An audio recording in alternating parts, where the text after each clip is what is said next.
ಯಾವಾಗಲೂ ಏನಾದರೂ ವೆರೈಟಿಯಾಗಿ ಮಾಡಿಕೊಡಮ್ಮ ಅಂತ ಕೇಳೋ ಮಕ್ಕಳಿಗೆ ಏನು ಮಾಡಿಕೊಡೋದಪ್ಪ ಅಂತ ಥಿಂಕ್ ಮಾಡೋ ಅಮ್ಮಂದ್ರಿಗೆ ನನ್ನ ಹತ್ರ ಒಂದು ಬ್ಯೂಟಿಫುಲ್ ಐಡಿಯಾ ಇದೆ. ಏನಪ್ಪ ಅದು ಐಡಿಯಾ ಅಂತ ಕೇಳ್ತೀರಾ? ನಾನು ಈಗ ತಾನೇ ನಿಮಗೆ ಒಂದು ಐಸ್ ಟ್ರೇ, ಚಾಕ್ಲೇಟ್ ಮತ್ತು ಡ್ರೈ ಫ್ರೂಟ್ಸ್ ಪೌಡರ್ ತೋರಿಸ್ದೆ. ಆ್ಯಕ್ಚುಲಿ ಡ್ರೈ ಫ್ರೂಟ್ಸ್ ಪೌಡರ್ ಬಂದು ನಾನು ಹಾಲು ಜೊತೆ ಮಿಕ್ಸ್ ಮಾಡ್ಕೊಂಡು ಕೊಡಲಿಕ್ಕೆ ಬೋರ್ನ್ವಿಟಾ ಅಥವಾ ಬೂಸ್ಟು ಅಥವಾ ಬೇರೆ ಇನ್ಯಾವುದೋ ಹಾರ್ಲಿಕ್ಸ್ ಅದ್ರ ಬದಲು ಈ ಥರ ಡ್ರೈ ಫ್ರೂಟ್ಸ್ ಪೌಡ್ರನ್ನ ಹಾಲು ಜೊತೆ ಹಾಕೋಣ ಅಂತ ಮಾಡಿದ್ದೆ ಮಗನಿಗೆ. ಬಟ್ ಅವನು ಕುಡಿಲಿಲ್ಲ. ಸೊ ನಾನೇನು ಮಾಡಿದೆ, ಆ ಪೌಡ್ರನ್ನ ಹಾಗೆ ಇಟ್ಕೊಂಡು ಈ ಥರ ಐಡಿಯಾ ಮಾಡಿದೆ. ಡ್ರೈ ಫ್ರೂಟ್ಸ್ ಪೌಡರ್ ಎಲ್ಲದನ್ನು ಕೂಡ ಐಸ್ ಟ್ರೇ ಒಳಗಡೆ ಹಾಕಿಬಿಟ್ಟು ಒಂದೊಂದು ಸ್ಪೂನು ಈ ಥರ ಹಾಕಿ ಮೆತ್ತಗೆ ಒತ್ತಿ ಅದರ ಮೇಲೆ ಚಾಕ್ಲೇಟ್ ಹಾಕಿದೆ. ಇದನ್ನು ನೀವು ಬೇರೆ ಥರನೂ ಹಾಕ್ಬೋದು. ಫಸ್ಟ್ ಚಾಕ್ಲೇಟ್ ಹಾಕಿ ಆಮೇಲೆ ನೀವು ಡ್ರೈ ಫ್ರೂಟ್ಸ್ ಪೌಡರ್ ಹಾಕಿ ಅದ್ರ ಮೇಲೆ ಇನ್ನೊಂದು ಲೇಯರ್ ಚಾಕ್ಲೇಟ್ ಹಾಕ್ಬೋದು.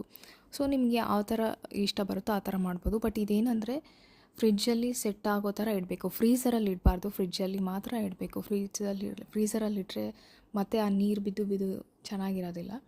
ಆಮೇಲೆ ಆಲ್ಮೋಸ್ಟ್ ಒಂದು 4-5 ಡೇಸ್ ಒಳಗಡೆನೇ ತಿಂದುಬಿಟ್ರೆ ಫ್ರೆಶ್ ಆಗಿ ಚೆನ್ನಾಗಿರುತ್ತೆ. ತುಂಬ ಜಾಸ್ತಿ ದಿನವೂ ಇಡೋಕ್ಕೆ ಹೋಗಬೇಡಿ.